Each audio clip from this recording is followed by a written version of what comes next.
Salut tout le monde et bienvenue dans Lyon City. C'est parti pour un nouveau numéro et un nouveau coup de projecteur sur un artiste lyonnais, un chanteur lyonnais. Il s'appelle Zim. Zim. Bonjour Zim.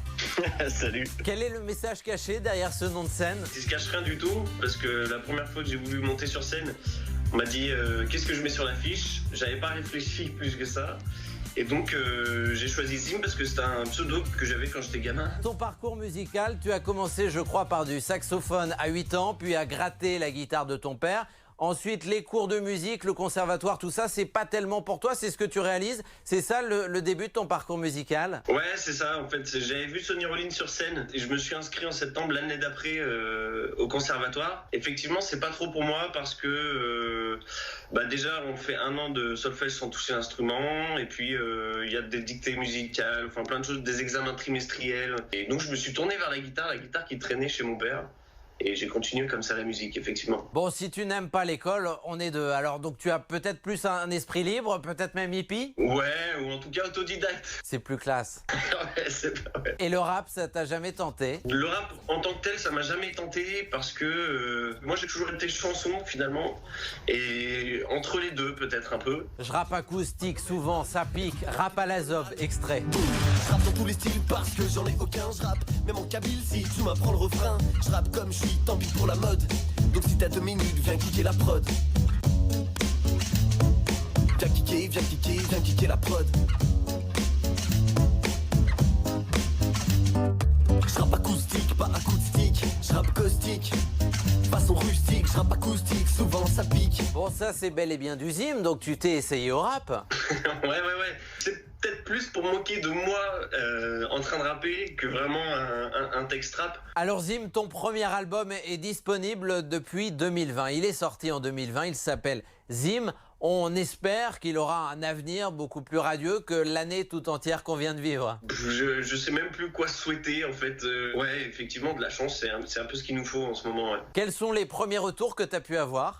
Des bons retours, en fait, je suis assez surpris. Je traînais sur Instagram après les fêtes et j'étais surpris de voir des stories où les gens connaissaient les chansons par cœur. Et réussir sur les réseaux sociaux, aujourd'hui, c'est la gloire. C'est surtout le fait d'avoir vu que les gens qui faisaient la fête partageaient ce moment-là avec ma musique. C'est vrai, donc c'est voir que les gens te connaissent et connaissent ta musique, c'est ça qui est important. Tu as fait de nombreuses premières parties, donc tu commences à être reconnu, mine de rien, notamment Vincent Delerme ou Ben Mazué, j'en passe. Les premières parties, c'est très cool parce que ça permet déjà de rencontrer les artistes et puis de rencontrer son public. On n'a jamais rien à y perdre. Le mieux, ça serait qu'un jour, la première partie, finalement, le public dise encore, et finalement, tu prennes la place de l'artiste principal. C'est déjà arrivé. Arrivé. Quand ça? La première partie de Vincent Delerme, qui était à Saint-Marcelin, c'était pas loin de Grenoble, les gens ont hué les techniciens qui sont venus changer le plateau, tellement ils voulaient que la première partie se prolonge. Encore, Zim, très bien. C'était ça. Ouais. On va justement écouter un nouvel extrait de Zim. Voici Comment t'as fait. Comment t'as fait pour être père, papa? Comment t'as deviné ce qu'il fallait faire ou pas? Comment t'as fait pour être père, papa? Dis-moi. Mon père est un héros, faudra que je lui dise un jour. Pour lui c'est mission accomplie, aujourd'hui c'est mon tour. Comment mener ma barque à bon port, bien élever un enfant. Ça veut dire quoi d'abord? Faudra qu'il soit gentil garçon, mais pas trop.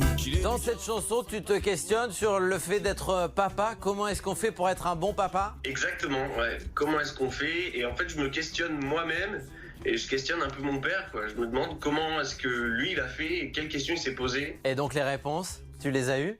Les réponses, non, je les ai pas. Je pense que en fait, c'est beaucoup d'improvisation. Alors Zim, tu chantes, tu slams, tu rappes, tu fais un peu de tout. Est-ce que tu as un univers et un personnage bien défini ou est-ce que l'important finalement c'est de s'amuser quand on fait de la musique et quand on est sur scène? Eh ben les deux, effectivement, pour moi l'important c'est de s'amuser sur scène et de faire ce qui nous plaît. Et je pense que si on le fait avec passion, énergie, c'est communicatif. Zim, en 2 mots, c'est qui alors? C'est un chanteur papa. Plus chanteur ou plus papa?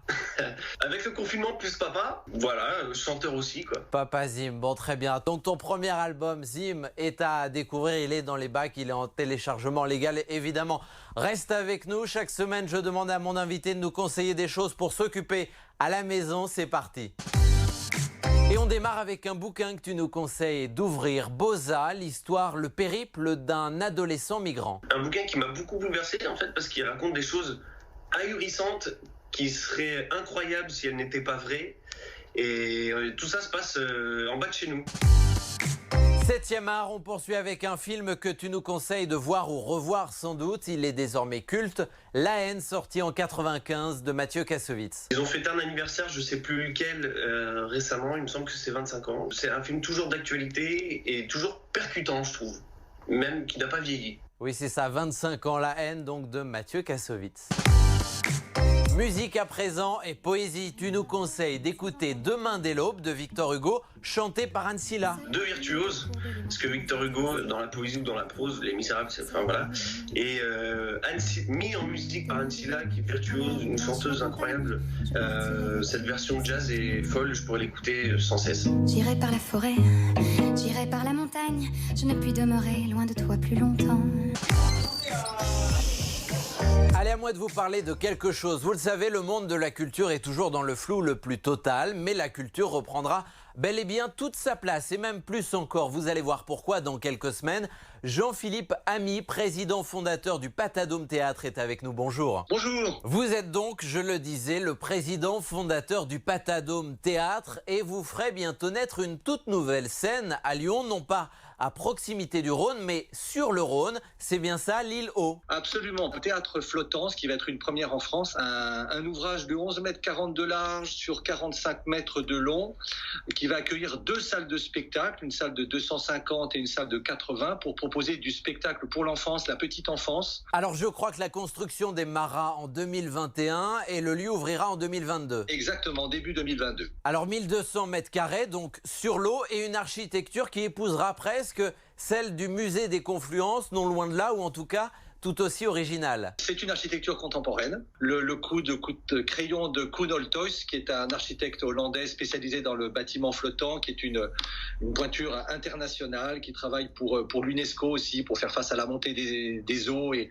concevoir la ville de demain sur l'eau. Alors vous avez commencé à en parler de la programmation prévue pour le lieu. Est-ce que tous les genres de spectacles pourront se produire sur cette scène flottante? On a un outil qui permettra d'accueillir les formes les plus, on va dire, cocooning, pour faire du théâtre de grande proximité quand vous faites du très jeune public, et des spectacles beaucoup plus ambitieux, car nous aurons même une fosse d'orchestre. Bon, j'imagine que vous avez hâte. Un peu, oui. Merci beaucoup Jean-Philippe, excellente année et à bientôt. À très bientôt, merci. Allez, on retrouve une dernière fois le chanteur lyonnais Zim. Son premier album Zim est disponible partout, n'hésitez surtout pas, faites-vous plaisir. Zim, avant de se quitter, je demande à chaque fois à mon invité ce qu'il écrirait. Quelques mots sur une carte postale de confiné. Je dirais tout va bien pour l'instant, on se débrouille. On se débrouille, tout va bien dans le meilleur des mondes. Voilà. Bon, très bien, soit t'as des œillères, soit t'es totalement rêveur. Désespérément positif. Très positif. Merci Zim, excellente année, à bientôt. Merci à vous.